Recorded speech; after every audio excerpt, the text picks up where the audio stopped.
Hi friends, Don Barrar here with the June 2026 Real Estate Review and Market Forecast for Fountain Hills.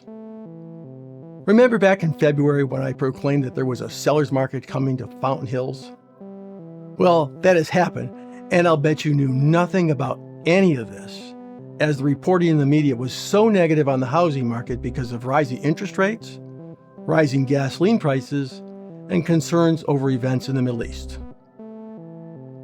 Usually like to beat up on real estate reporting from CNBC. But this time I'm going to direct my criticism at Fox Business News.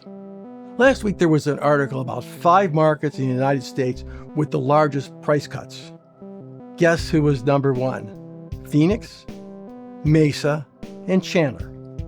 I'll post a link to this article in the comments. I'm certain anyone who read this article said to themselves, well, if I'm living in the Valley of the Sun, there must be a huge price cut in my community as well. The article says that 29.1% of listings have price cuts. There was a minus 2.2% of something, and the median price was $499,000. What does any of this mean? Well, it means nothing. The fact that 29.1% of listings have price cuts is valueless information and tells us nothing about the direction of prices. Perhaps 29.1% of the listed homes were overpriced. That does not mean that prices went down. It just means these homes were listed at prices that were too high and tells us nothing about the direction of prices. And what about that minus 2.2%? Minus 2% of what? I don't know. Articles such as these are devoid of meaningful statistics and are nothing more than journalistic malpractice. Who writes this junk? And why does it pass editorial review? Shame on Fox Business News for publishing this trash.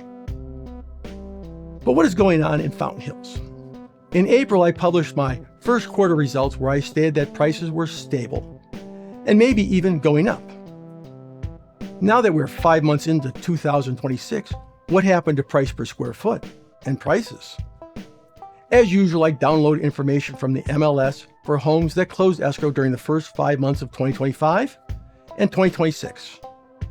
Charted the results and calculated the necessary statistics to see what happened. First, let's look at price per square foot.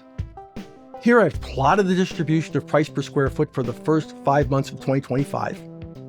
Then, I superimposed the distribution of price per square foot for the first 5 months of 2026.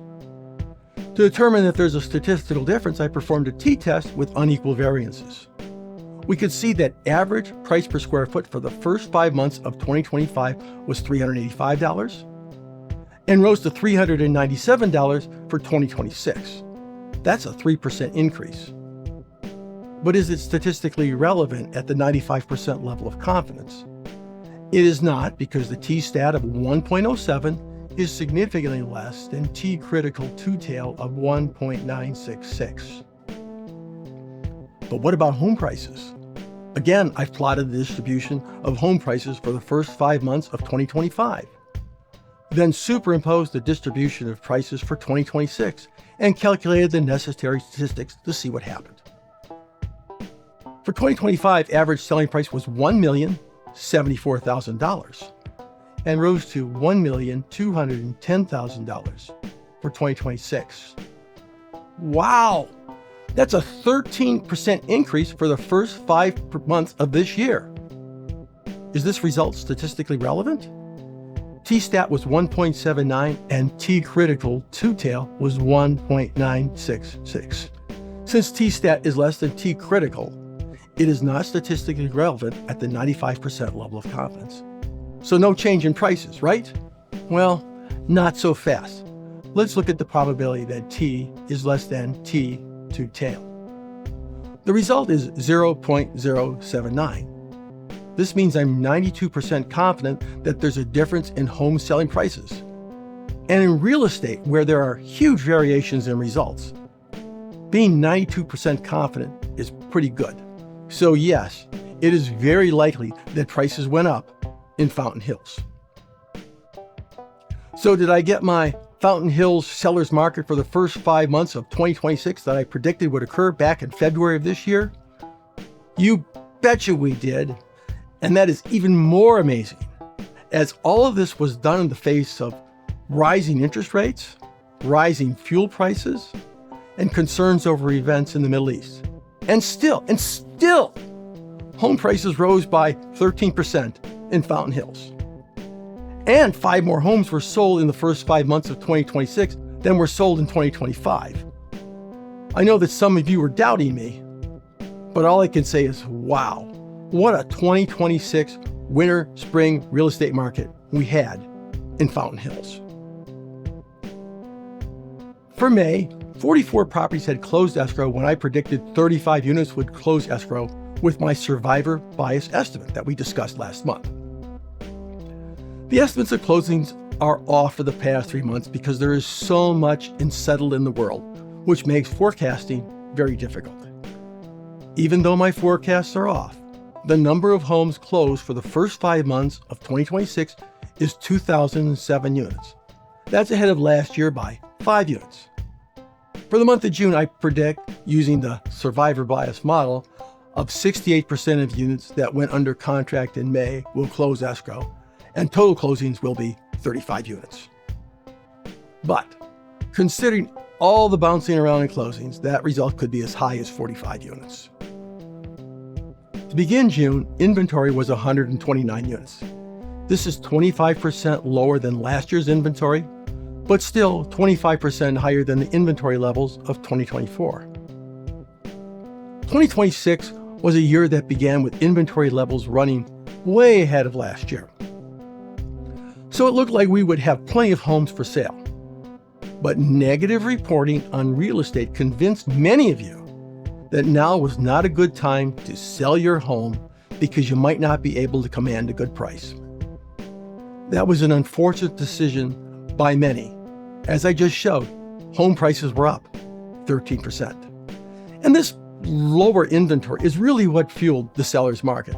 Not many homes available and sales that ran ahead of last year.